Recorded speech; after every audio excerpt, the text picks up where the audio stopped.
Hey guys, and welcome to another edition of Burton Borders. And this is my 6th talking points video on our narrow 2-1 victory against Crystal Palace. Welcome to the Burton Borders. Ain't got no time for no stallers, yeah. We are the risers, we're not the fallers. Our channel is growing wider and taller. Yeah, we're here to give you the news about your dear beloved Blues, yeah. So if you like this YouTube channel, like, subscribe and turn on that bell. Yeah.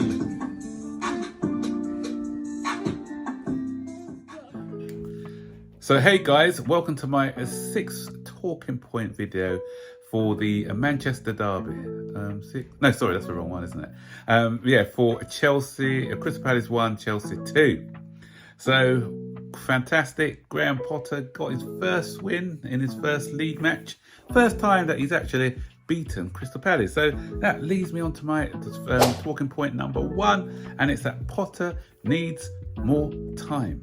I've been seeing some nonsense on social media by some people saying, oh, nothing's changed, the football's still the same, you know, Chelsea laboured to a victory, there's still the ponderous attacking movement, what's going on? This guy's only been in there for 2 weeks, guys, or what, 3 weeks, and he's had a lot of interruption with the international break. This is his first Premier League match. He's had us for 2 matches he's taken charge. Okay, I know his name is Graham Potter, and his surname, I know his surname is Potter, but he's Graham, not Harry, okay? And he's not a magician, he's not a wizard, it's not going to work overnight. These things take time.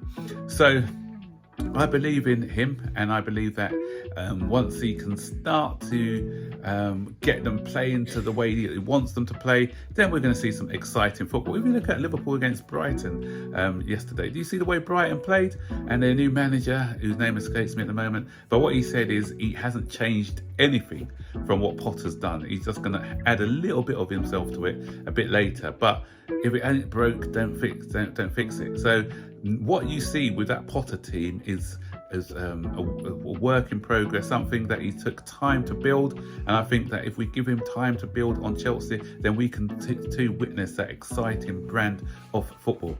So manager bounce and all this nonsense, yeah, sometimes you get a manager bounce, but at other times you just have to wait and trust the process. I know that word has been used time and time again, but you know, I'm prepared to see how far Graham Potter can take this Chelsea team. So going on to talking point 2 now. Silva, he got away with one, did he? Or we had the incident where he fouled Ayew, and then I think he was a tussle between them, and then he handled the ball. But then it was viewed by VAR. But I'm hearing something different, actually. I'm hearing that the reason why VAR deemed it only a yellow and not a red is because it was for the initial foul, not the actual ball. So apparently there was a foul at the beginning, so that's what they were looking at. And also, the rule states that it's got to be a clear goal-scoring opportunity. And he was on the ball, Ayew was on the ball, and he was obviously he would have been one-on-one with the goalkeeper. And when Ayew's on the ball, you can't really call that a clear goal-scoring opportunity, can you? So that's probably what was in the VAR's mind as well when they deemed it a yellow instead of a red. Talking point 3 now, Aubameyang, could he be the difference maker? What we saw yesterday is somebody, one chance, one goal, bang. You know, Thiago Silva, after that sort of horror tackle, not horror, that handball, which nearly got him a red card, but then he five minutes later he redeemed himself with an assist, good header down to Aubameyang, great finish. You know, that's what I'm talking about. Strikers, clinical, turn, swivel, bang, bottom corner, straight away. You know, I can't see any of our other forward players who probably have the presence of mind to do something like that. They would have probably controlled it, knocked it back to a defender, or try to run with it and run out of space But yeah, that's what happens when you have a clinical goal scorer who knows how to score. So I'm hoping for once he gets his fitness back up again, and he gets, the team gets used to his runs, then we'll see quite a few goals from him. And he was making some good intelligent runs as well, and great centre forward play as well. Some nice hold up play, bringing others into the game as well. And from what, obviously he got a bit tired at the end when he was substituted with Broha, but what I saw from him yesterday, the signs I'm seeing, I quite like it, and I'm quite excited to see how it's going to pan out for us. Talking point 4, is it time for Gallagher? Yesterday we saw what I'm crying out for, somebody who knows how to shoot the ball from distance. We don't have those Galazzos in Chelsea anymore, but yesterday we saw a fantastic curling effort from Conor Gallagher. And the thing is, I've been critical about Conor Gallagher at the beginning of the season, but I've caveated that by saying that he was being played in a position that is not ideal, and in that 6 role. But yesterday, when he played further up the field, you see a different Conor. And I think that with the form which Mason Mount is showing at the moment, he's not showing great form at the minute.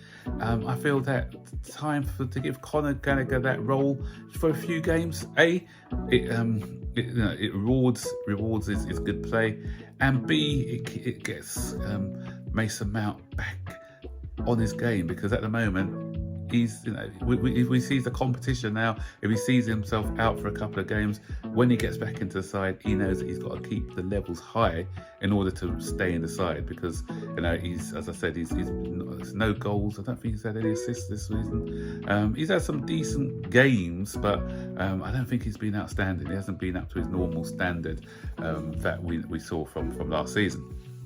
And that brings me on to point 5. We're still lacking that creative player.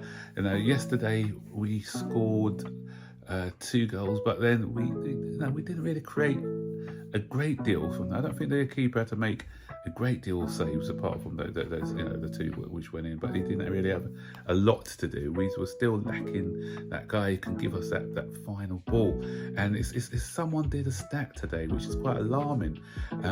There are 18 teams in the Premier League who've got players who've created more than our most most creative or big chances, more than what any of our players. So Raheem Sterling has created 8 big chances for us, and he's, as I said, he's 18th on the list. So there's 18 Premier League players. Now Man City, I think, have got 4 or 5 on that list who's created more than us, and only Wolves and West Ham, I think it is, who have got players who haven't created more big chances in open play for their side, and that's a problem for me. We need to. I know there's Nkunku is hopefully coming in at the end of the season. He's going to be someone who's going to make a difference if we can get someone in like Leao, but we are just lacking that creative spark at the moment, and it's been like that for us like a season and a half now. And my final talking point is, once again, Rhys James. He's talking to Zaha. Zaha, mate, come out my pocket. He had him pocketed once again. I mentioned it in my preview video how Zaha always is pocketed by Rhys James when he plays against him. And I did say in my preview video as well that such is the dominance of Rhys James on Zaha that he has to switch sides. And what did he do again yesterday? He had to switch sides because he just couldn't get past Rhys James. Not only is defending good, but his control. One we plucked out the air off sublime control. It was way up in the air. First touch, killed it at an instant. So this guy is a special talent.